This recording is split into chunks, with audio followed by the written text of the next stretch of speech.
这样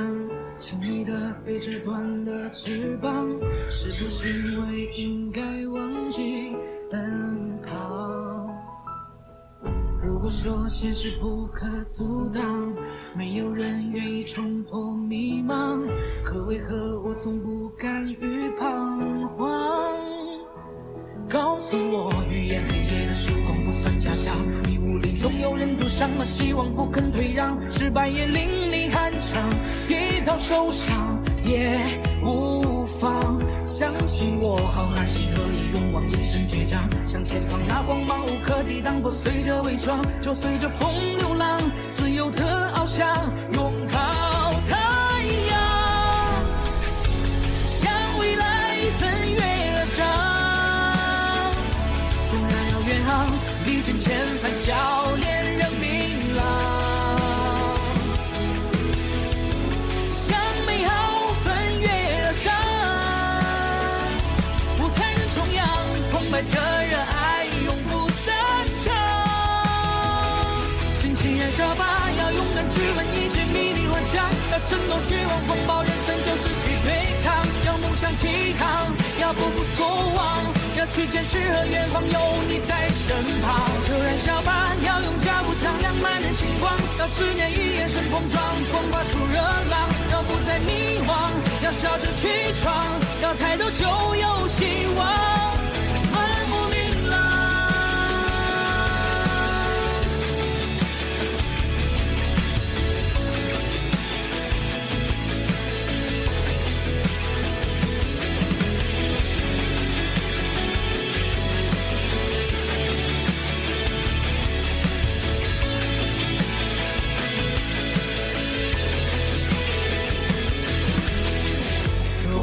现实不可阻挡，没有人愿意冲破迷茫，可为何我总不敢于彷徨？告诉我，愈演愈烈的曙光不算假象，迷雾里总有人赌上那希望，不肯退让，这样也淋漓酣畅，跌倒受伤也无妨。相信我，浩瀚星河也勇往，眼神倔强，向前方那光芒无可抵挡，破碎着伪装，随着风流浪，自由的翱翔，拥抱太阳，向未来奔月而上。纵然要远航，历尽千帆，笑脸仍明朗，向美好奔月而上。舞台正中央，澎湃着热爱，永不散场。尽情燃烧吧，要勇敢质问一切迷离幻想，要挣脱永恒风暴，与跟从就是去对抗，要梦想起航，要永不所望，要去见诗和远方，有你在身旁。要燃烧吧，要用脚步丈量满天星光，要执念与眼神碰撞，勇闯出热浪，要不再迷茫，要笑着去闯，要抬头就有希望，漫目琳琅。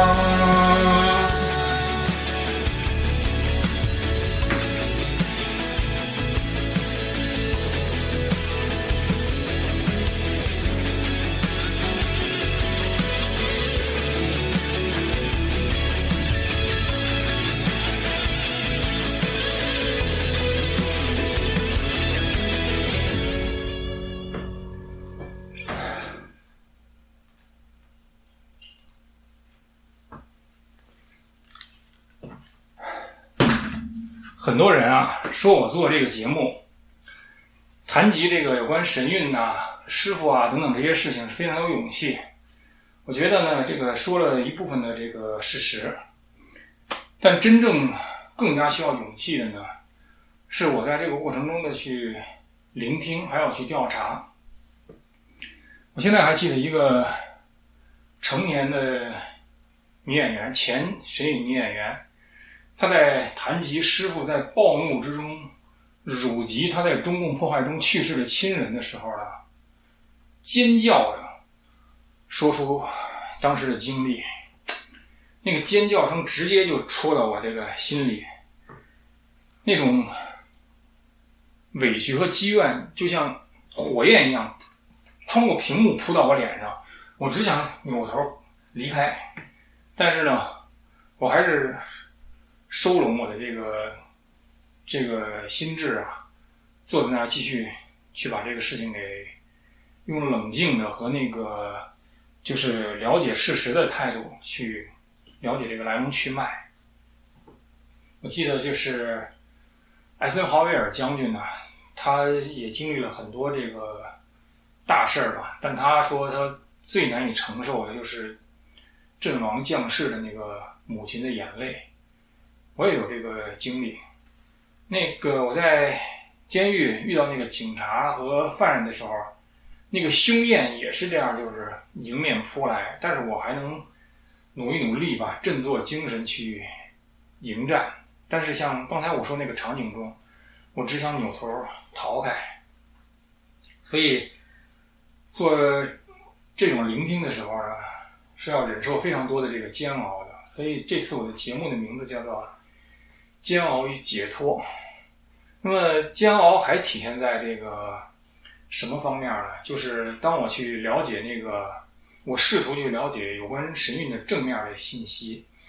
我就去找到那些经常在自己的这个社交媒体上分享自己的孩子啊去神韵啦什么的很自豪的这样的母亲或者父亲吧，去问他们，我说想了解神韵的情况，他们都是非常警惕的，什么都不说。其实两件事比较起来，就是非常值得这个琢磨。就是自称受到神韵伤害的这些前演员，他们把时间、地点、人物、事件说的是一清二楚。那么那些天天说神韵好的那些人呢，语言不详，然后呢也不愿意去多说神韵好在哪儿，而且呢都是把孩子送到神韵的那个父母在说神韵好，他自己孩子到底说神韵好还是不好呢？我无从得知。这些都是值得去琢磨的。那么还让我感到这个煎熬的是什么呢？就是说像现在这样的很多神韵前演员啊，他们仍然处于这个过去的那种伤害的后遗症之中，而且呢他们很多人呢其实不是很愿意说出这些事儿。那么其中一个原因是什么呢？就是因为把他们送到神韵那儿的这样的人，经常是他们的父母，或者是他们的姥姥姥爷，或者是爷爷奶奶。然后他们现在如果说神韵不好，或者是愿意把过去的这些事说出来，他们的父母可能就要死要活那种状态。所以我就在这个场景中又看到我此前听说和看到过很多很多的这种代际之间的互相伤害。这个拥有这个年龄和经验优势的这个父母，成年父母对于这种未成年的孩子，把自己对人生中的一些渴望寄托在他们身上，然后让他们呢去经历这个伤害。在中国呢，有让孩子什么学奥校啊，或者是种种摧折孩子的那些事情啊，是为了孩子好所谓的。那么在法轮功群体里边呢，很多人是把孩子送到神韵，然后有这样的经历。所以呢，就是当我看到这个代际之间的伤害的时候，我内心也觉得非常的煎熬。然后呢，还有女性的神韵前演员啊，然后她告诉我，她在青春期的时候刚刚来例假，但是呢，出于某种原因，那儿的老师呢告诉他们，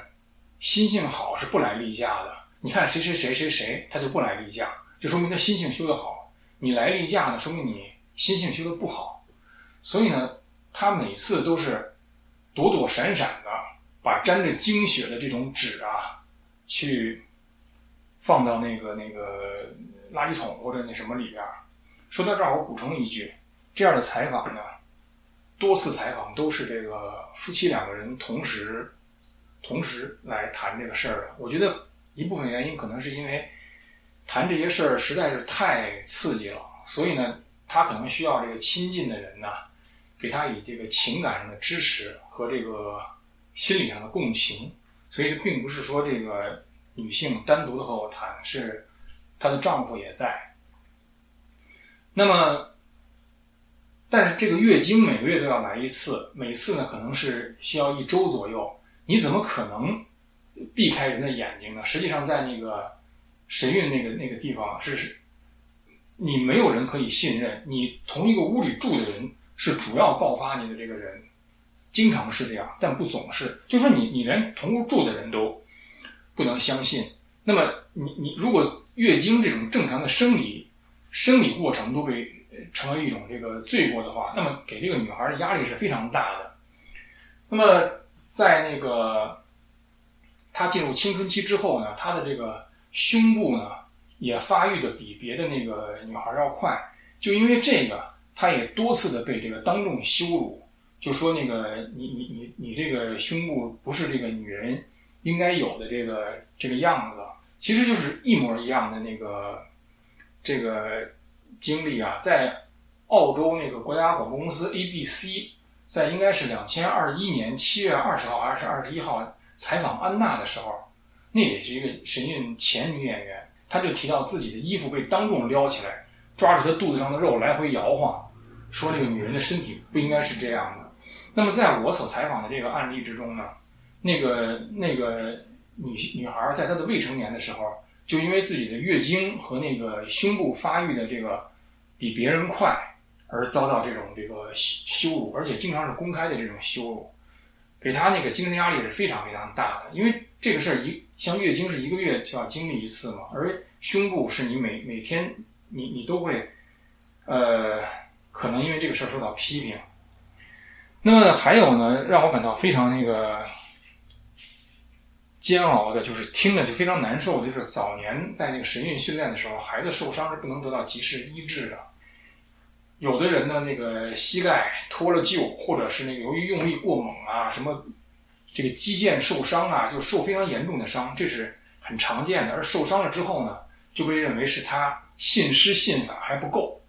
然后所以呢，就是说那个你要反省自己的心性有什么问题。这是早年的时候是这样，我也听到了不少这样的案例。有的人呢，那个就是受伤以后就长久的身上就带着这个伤了。但是现在呢，情况发生了很大的变化，就是你稍微有一点伤都会被送到急诊。急诊呢，据说是送到这个龙泉寺山下的那个医院，也是法轮功学员的那个医院。我不知道师傅在那个医院那儿有没有他的股份，我不太清楚。但是那个是他送到法轮功学员自己的那个医院里边去，然后呢，那个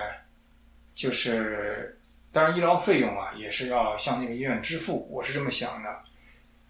那么现在的孩子呢，稍微有一点问题就立刻送急诊。那么那个相比之下，那个普通的这个学员，就是像我们上次节目提到的7月30号去世的那个新唐人那个一个重要的元老吧，他还在坚守着啊，去了医院就是没有把自己当成修炼人。所以就是像现在的这个曾经成为法轮功中一种严格禁忌的，就是说去了医院你就不是修炼人，早已在山上就是被打破了。所以我就觉得这个也是怎么说呢，在修炼上挺不公平的。就好像在师傅身边，师傅开口说你去医院吧，你就可以去医院了。而师傅没开口呢，那些学员就又不像我这么有反骨，那么他呢就抱着一个坚定的信念，就说我只要不去医院，我就还是修炼人，只要还是修炼人，师傅就法身就会帮助我，等等等等的。所以这个事儿也让我觉得很难受，这个对比啊。然后呢，就是在这个山上啊，你的身份是非常清晰的。你想获得身份，一个最基本的那个手段，你就是要向这个管理层，比如说像刘伟，或者像你自己的团长，或者像师母，或者像神韵办公室，你去告发别人的阴私。你这样持续的告发，你才有可能被认为是自己人，这说明你接近组织了。那么这种情况呢，是非常这个基本的在那儿在那儿生存的一个要义，一个根本的那个道理。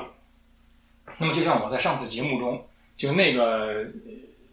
小弟子被师母叫去说，所有的人都认为你是修炼最差的，你这么看吧。那个弟子不回答，他说如果你他说我不这么看，没有不回答，他说我不这么看。然后呢，那个师母又问他，那你既然不这么看，你说谁修炼是最差的？他说我觉得修炼人不应该去用这种方式去思考。实际上这个孩子他并不相信法轮大法，你知道吗？他跟我说他从来都没有相信过，但是他觉得有一些道理是对的。在这种受到这种挑拨和威压的这种过程中呢，他也拿着这个道理去回敬这个师母。然后就是师母跟他就翻来覆去的说，你要说出谁是最差的，这样持续了50多分钟。那么我们可以想象，平常这些每个孩子都发生的这个事情是什么？这个在另外一次案例的这个采访之中啊，这个师母就要求这个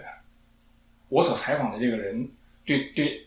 表示，就是我对山上是很忠诚的，我是愿意留在山上的。你稍微流露出一点儿，我愿意留在山上，或者我不愿意留在山上，或者我想去外边学点什么东西等等这样的，你迅速就会被那个告发，而且这是件非常非常严重的事儿，这说明你对山上有二心了。然后呢，那么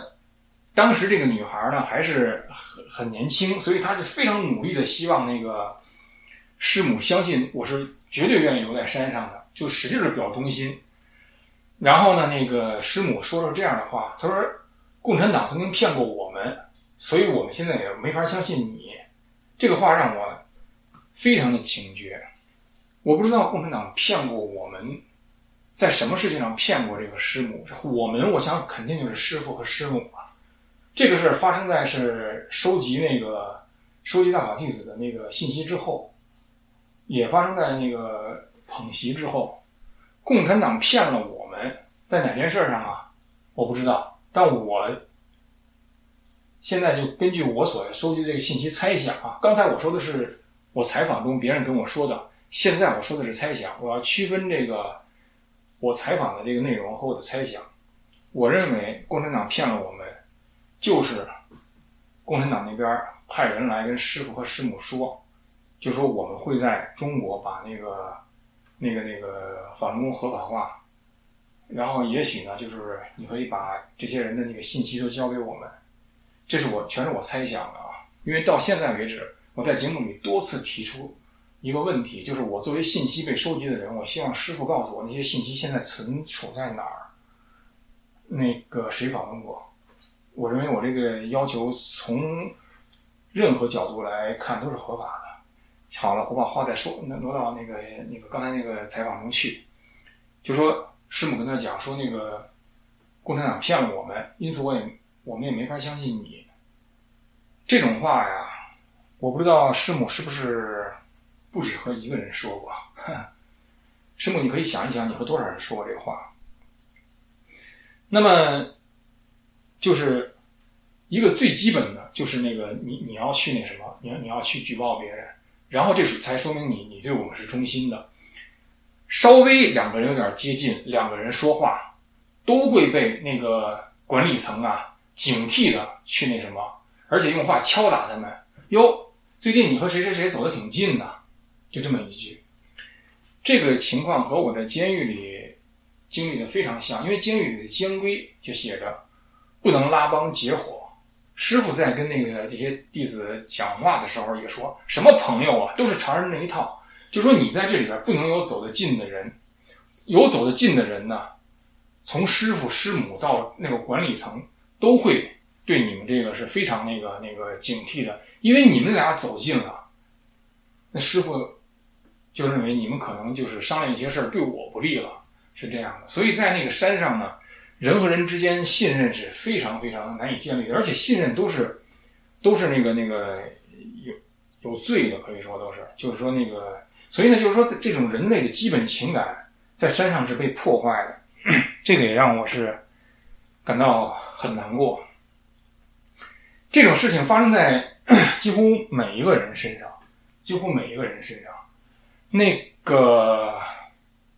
上次我的节目啊提到这个李渊，李渊呢是那个一个非常主要的网络打手，主要负责整个的重新建立山上的网络系统。山上是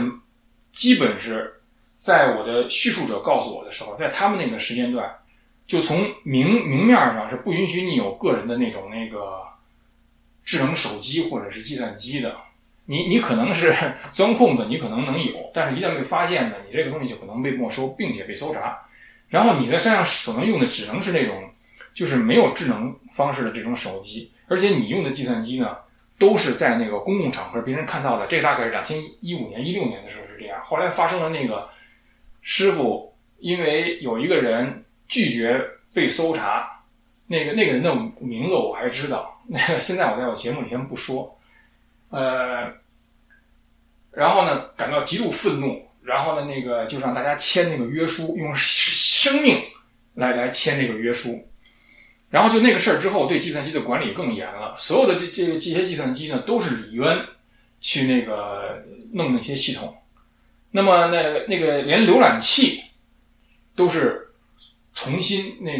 自己可能在一个开放源代码的那个基础上自己设计自己给制作的。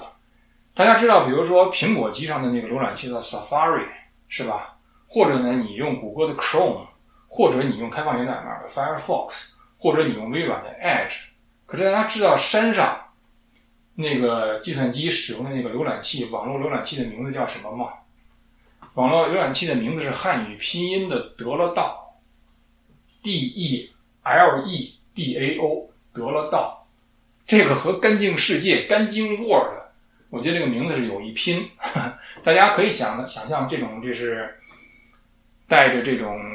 东北大秧歌式的这个名字是谁起的吗？大家可以想一想，这可以作为一个思考题，这个不限时间，你需要用多少时间努力的想，你都可以拿时间直到你想出来这种名字是谁起的。所以呢李渊帮助设置了所有的这种这种信息环境网络环境全是李渊来负责。按理说应该是非常重要的这种可信赖的这个人吧，不行，也信不过。大家知道这个法轮功群体里有一个非常著名的这个自媒体人，他呢也是经常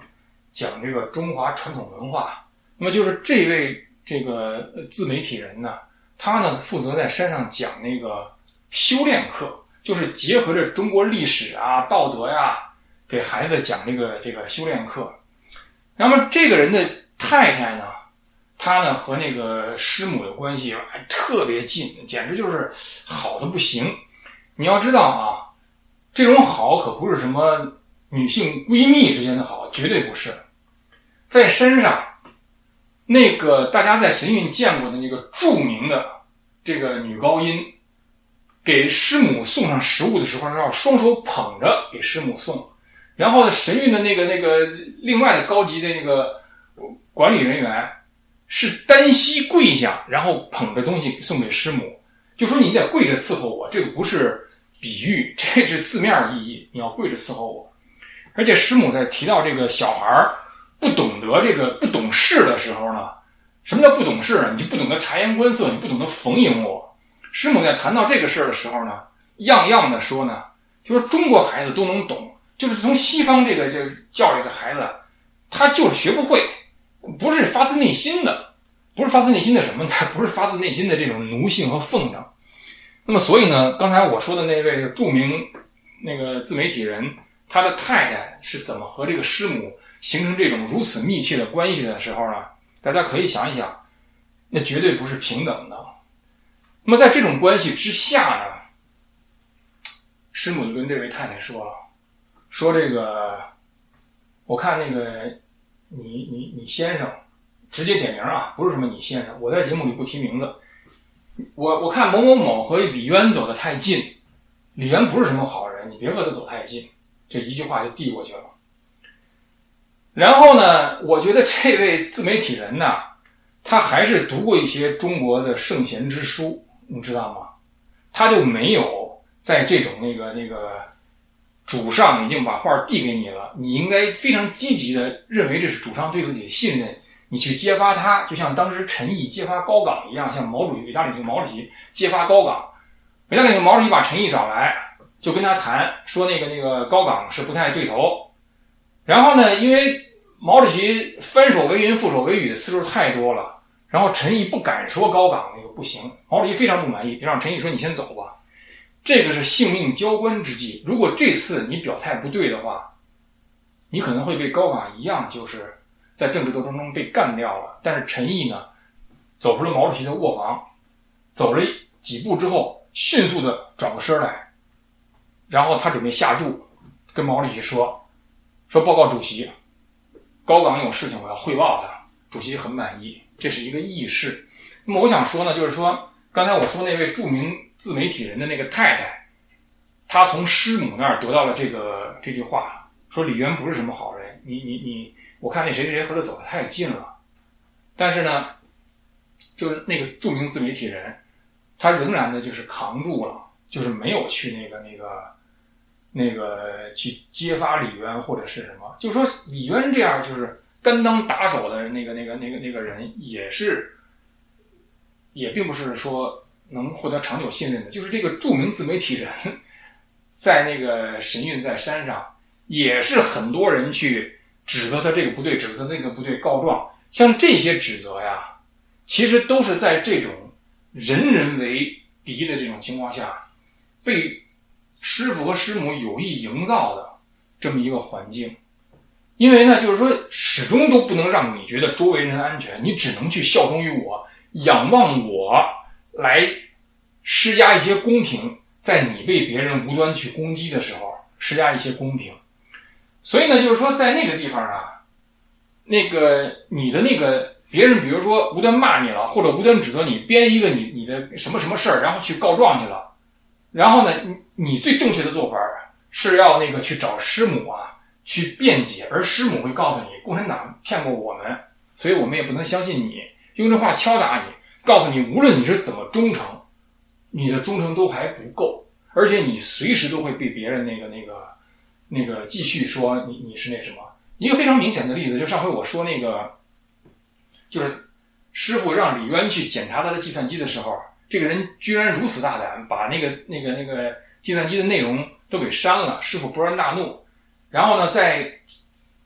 就是非常非常多人的公开大会上公开的羞辱他，据说使这个人是放声大哭，然后呢继续用这个人去当老师教育那些什么，就是把这个人公开摧折羞辱之后，然后让你完全俯伏在地，我再用你。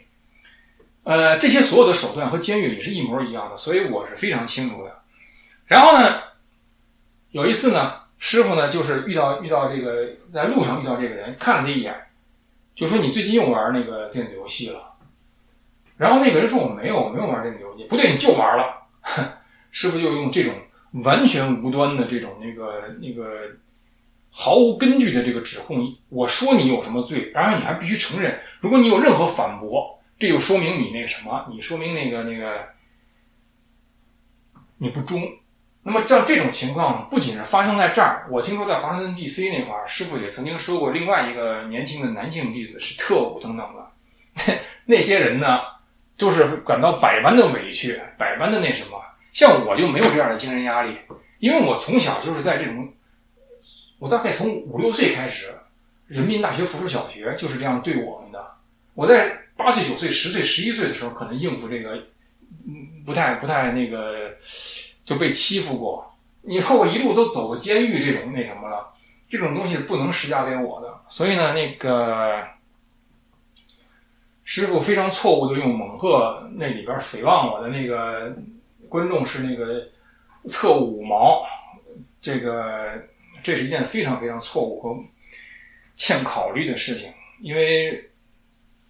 师傅你一旦这么做，后果你根本就收不了场了，实际上。那么就是刚才我说呀，在山上是建立这种奴性环境，然后让别人就是既没有知识，也没有水平，也没有什么，但是他们知道，只要我显得革命，只要我显得就是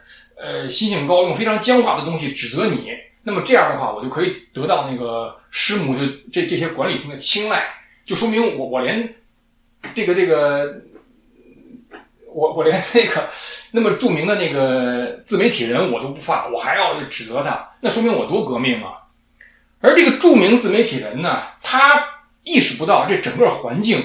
就是一个非常扭曲的体制化害人的这个环境，他还觉得我被人指责了，我就要忍，那这样就是真正的修心性，然后师母就真的信任我了。然后呢，因为我太太还要和师母搞好关系，他这位著名自媒体人和他太太的那个感情也是非常好的。然后呢，我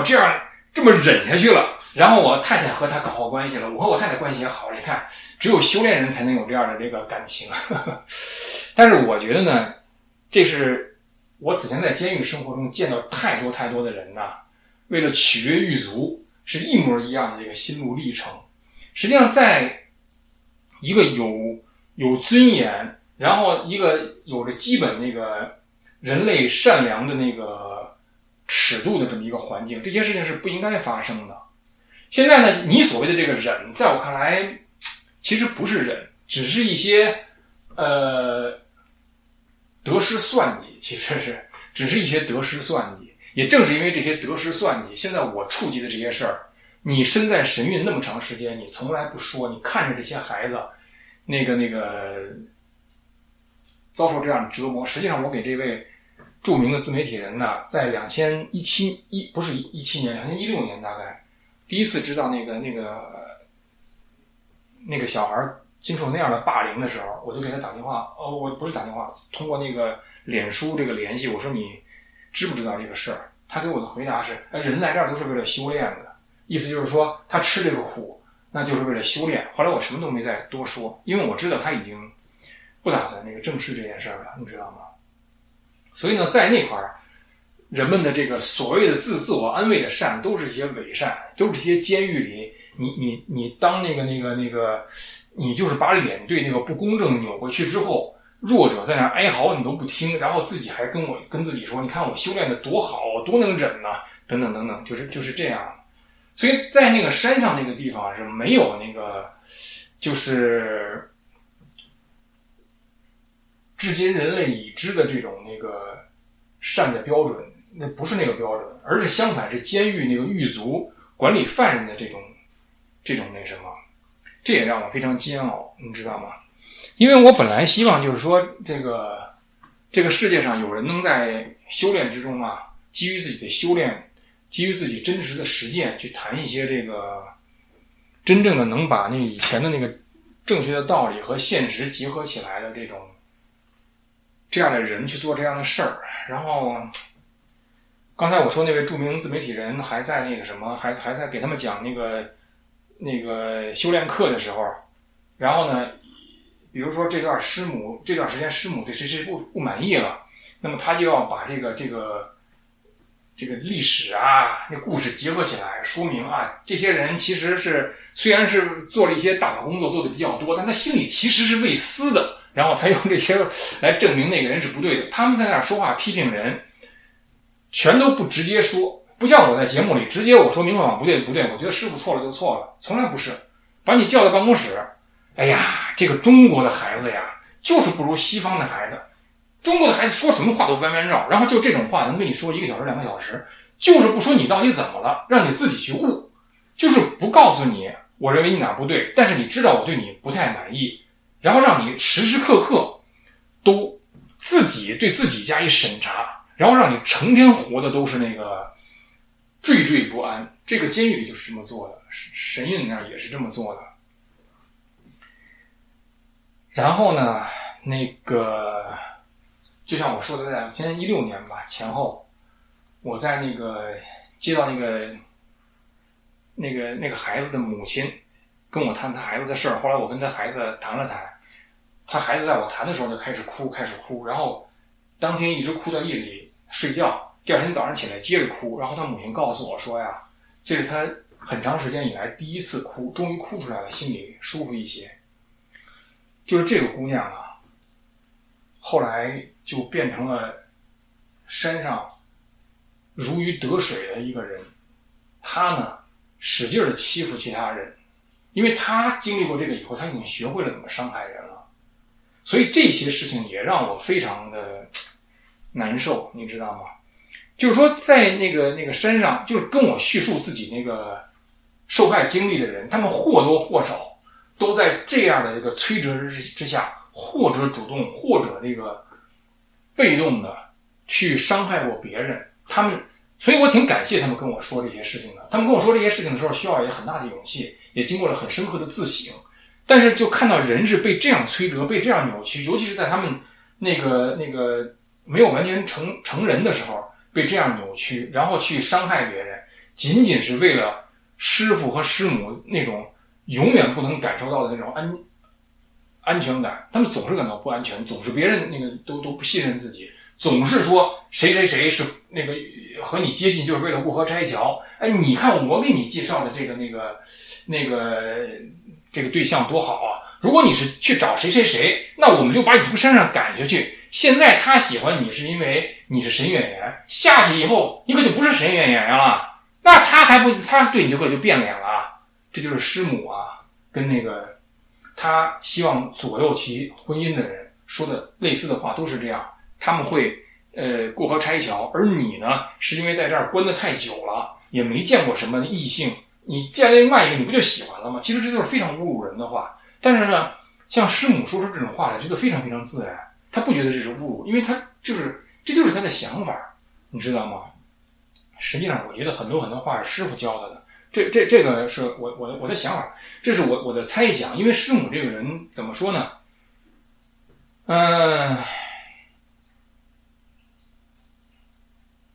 就从我了解到的信息来说呀，我不带褒贬的说，就是头发长见识短，那个就是那种其实挺蠢，但是又想摆架子那种老娘们儿，基本是这样的人。然后呢，师傅干什么事都不出面，都叫师母去干。师母可能记性比较好，记得那些话，他倒是能重述出来，这个倒是算是一个才能，我觉得。那么所以呢，就是说这个基础的这个就是要那个欺负人。然后呢，像刚才我说那个著名自媒体人，看到师母不满意某一个学生的时候，历史课我就是不让你过，你知道吗？这是那个人自己跟我说的啊，单方面陈述，不一定是全对。如果那个著名自媒体人愿意谈一谈也行，但是我觉得他这么长时间呢，神韵的事儿守口如瓶，还让我于超费这么大力气来指出这个事儿，我觉得已经说明很多问题了。所以所有这些事儿呢，都是比现在我说出来煎熬的多的这种事儿。那么其实啊，这个就是我了解这些事，了解这么多这么细呀，原因不是因为我是情报专家，不是。其实主要就是因为师傅和师母在山上做的事儿可以说是天怒人怨，做的事太过分，你知道吗？时间太长，伤害人太多，在这些人里总有那些憋不住想说的人，你知道吗？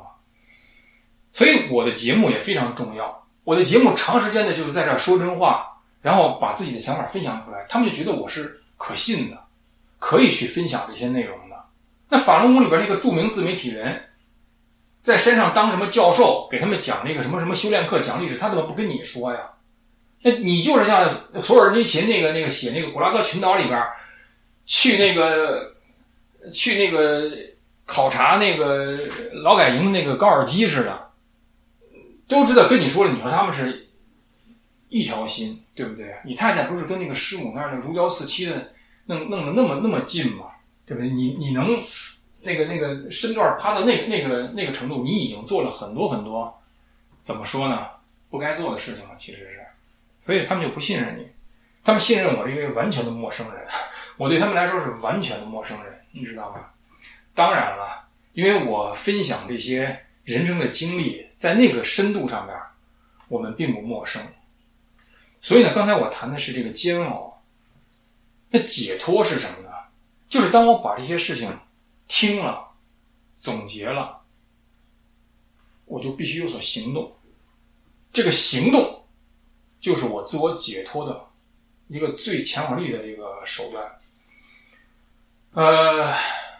很多人啊，就是认为我把这个事情说出来很勇敢，是挺勇敢的。